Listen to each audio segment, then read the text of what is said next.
በዚህ ክፍል ንርኢ አሃዛተ ግዕዝ እም40 እስከ 100። በዚህ ክፍል ደግሞ ከባለፈው ዝግጅታችን የቀጠለውን ከ40 እስከ 100 ያሉ የግዕዝ ቁጥሮችን እናያለን። ጽንሁ ምስሌ አሃዛተ ግዕዝ እም40 እስከ 100 40 በፊደል ሲጻፍ በፊደል በአሃዝ በአሃዝ ማለት በምልክት ማለት ነው። በህንድ አረብ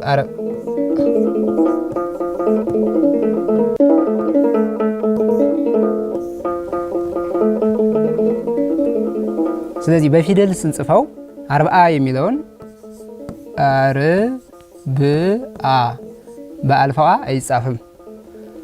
40 ምልክቱ ደግሞ ወይም በአሃዝ ስንጽፈው እንደ ንጉሱ ሳ ይመስላል።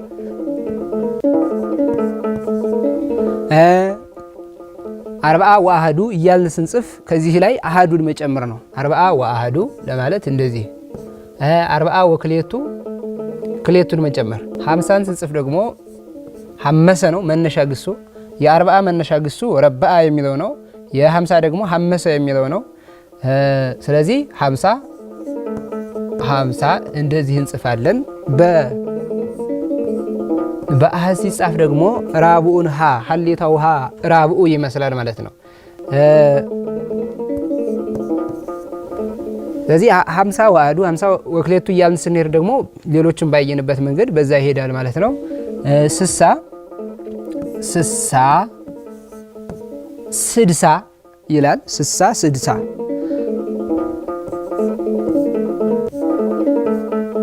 ምልክቱ ይሄን ይመስላል። ልክ እንደ ነን ጽፈውና በላይ በታች ማድረግ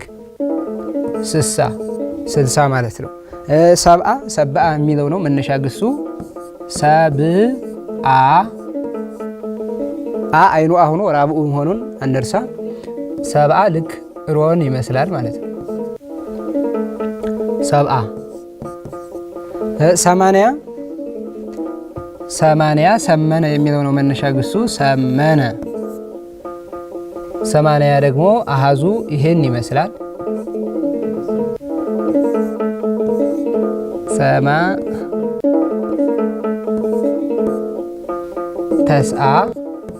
ተስአ የሚለው ነው መነሻ ግሱ የነበረው። ተስአ 90 ማለት ነው።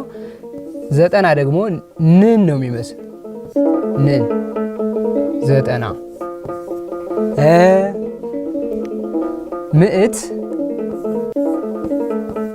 ምዕት አምአተ የሚል ነው መነሻ ግሱ። ምዕት ይህን ይመስላል የን ይመስላል ማለት ነው። ምዕት ይሄኛው 40ቱ ነው። አይኑን አ ነው የሚመስለው። 5ቱ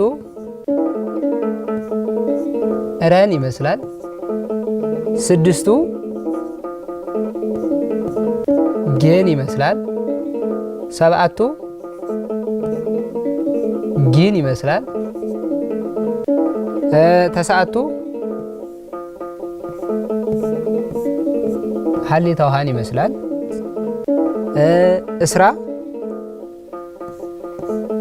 እስራ ለን ይመስላል። 40 ሳን ይመስላል ንጉሱ ሰሳ ማለት ነው። 50 ሐሌታ ውሃ ራብኡን ይመስላል። ሐሌታ ውሃ አራተኛው ማለት ነው። 60 ደግሞ ነን ይመስላል። 70 ሮን ይመስላል። 90 ወይም 90 ንን ይመስላል። 100 የን ይመስላል ማለት ነው። እነዚህ አብዛኛው በማለት ደረጃ የግዕዝ ቁጥሮች ከዛው ከግዕዙ ፊደላት ጋር ተመሳሳይነት እንዳላቸው ነው ያየነው። የግዕዝ ፊደላትን በመቶ ቤት ለማወቅ እንግዲህ ከዚህ ጀምረን አሃዱ ምዕት፣ ክሌቱ ምዕት በጣም ቀላል ነው። ሰለስቱ ምዕት እያለ ሄዶ 10ቱ ምዕት አሰርቱ ምዕት እስከሚለው እስከ 1000 በዚህ መልኩ ይሄኛው 100 ቤት ሆኖ ከ1 እስከ 10 ከሆኑ ከ100 እስከ 1000 ያሉት ናቸው። እንደገና እስራ ምዕት 30 ምዕት 40 ምዕት እያለ ሄዶ ምዕት ወይም እልፍ። ይሄ ደግሞ ከ20 እስከ 100 ያሉትን አድርጎ በስተመጨረሻ ምዕትን እየጨመረ ከሄደ በሺዎች ቤት ነው ማለት ነው። በሺ ቤት ነው ማለት ነው። እስራ ምዕት ማለት 2000 20 መቶዎችን ብንደምራቸው 2000 ይመጣሉ ማለት። 30 ምዕት ማለት 3000 30 ምዕት ማለት 3000 40 ምዕት 4000 እነዚህኛው በመቶ ቤት ያሉት አሃዱ ምዕት ማለት 100 ማለት ነው። አሃዱ ምዕትን እንዲህ መጻፍ እንችላለን፣ መቶን ብቻ መጻፍ እንችላለን፣ ልዩነት የለውም። ክሌቱ ምዕት ደግሞ 200 ይቺ ክሌቱ ምዕት 200ዎችን ስንደምራቸው 200 ይሆናሉ። ሰለስቱ ምዕት 300ዎችን ስንደምራቸው 300 ይሆናሉ። በዚህ መልኩ ይሄዳል ማለት ነው።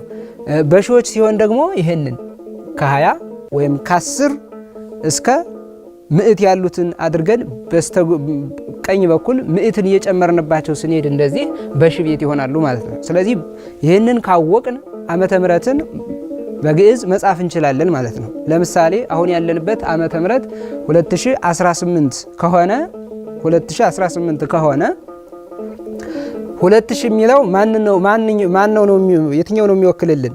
2000 በሺ ቤት ከሆነ 20 ነው የምንወስድ 2000 ለማለት ማለት። ስለዚህ እስራን እንደዚህ እናደርጋለን። ከዛ እስራ ምዕት ነው 2000። ከዛ 18 እንፈልጋለን። 18 እንዴት ነው የሚጻፍ? አሰርቱ ወስምንቱ እንደዚህ ይጻፋል። ያ ከሆነ ከዚህ ጋር ቀጥታዬን መጨመር ነው